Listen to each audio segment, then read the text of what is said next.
It's not at all unusual for artists to engage in creative or financial differences with their record labels, but only a few end up in court. However, you have to dial back to 1960 to find the major precedent, when star jazz pianist Erroll Garner sued Columbia Records for breaking his contract, and won after a nearly 3-year battle in a New York Supreme Court decision. Erroll Garner is not a household name, but when the jazz pianist was in his prime between the 1940s and 60s, anyone who listened to popular music knew him. On the Johnny Carson show, on the radio, Garner was one of those rare jazz players who managed to be innovative and popular, which is why he was both a big earner for Columbia Records and one of the few true jazz artists to have a star on the Hollywood Walk of Fame. He was also one of the first artists to sue a major label and win. Errol Louis Garner was born, along with twin brother Ernest, in Pittsburgh, Pennsylvania, on June 15, 1921, the youngest of 6 children. Garner began playing piano at the age of 3. He was self-taught and remained an ear player all his life, never learning to read music. At age 7, he began appearing on the radio station, KDKA in Pittsburgh, with a group named the Candy Kids. By age 11, he was playing on the Allegheny riverboats.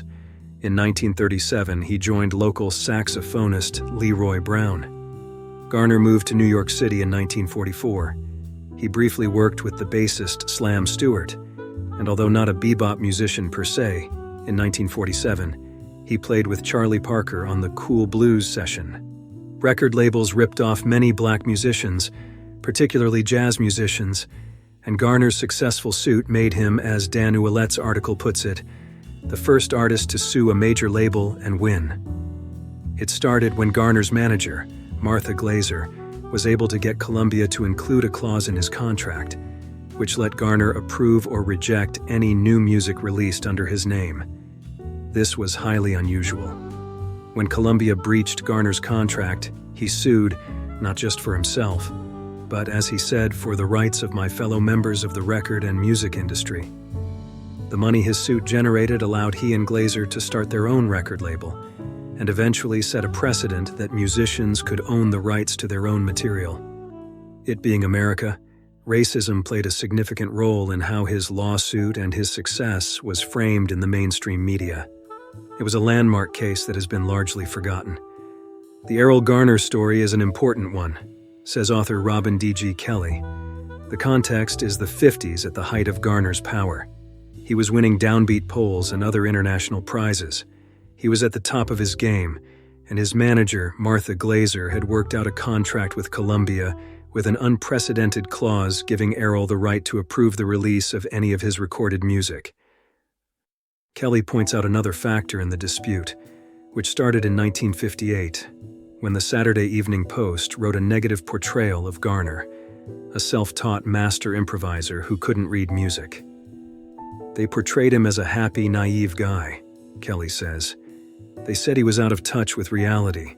When asked about Bach, the writer said Erroll thought it was some kind of beer. They said he was illiterate and set Garner up as someone who had nothing to do with money and didn't care. The mainstream press saw him as an idiot savant. In contrast, Kelly says that the black press, where his battle was a headline story, heralded him as a sober, articulate, intelligent David who beat Goliath. I feel this can be seen as a civil rights case as well as a precedent for artists. When Garner won his landmark case of making a groundbreaking statement on an artist's freedom, he received a cash settlement.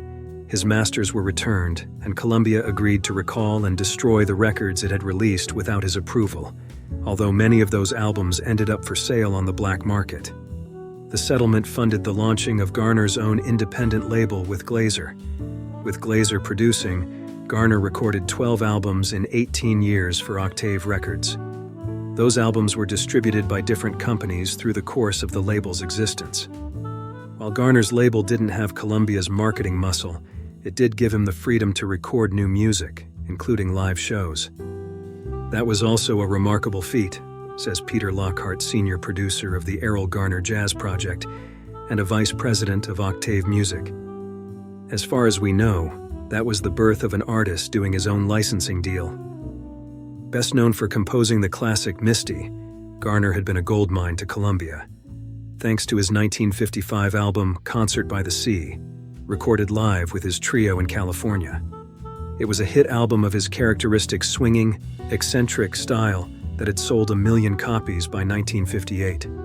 One listener said his playing was the greatest aid to romance since the invention of kissing. Glaser had signed the artist to a 5-year deal with Columbia in 1956 and was in the midst of renegotiating it, when in 1960, the label began to release songs from Garner's prodigious backlog of studio recordings without his consent. Somewhere in the mix, Columbia overlooked Garner's right of release approval.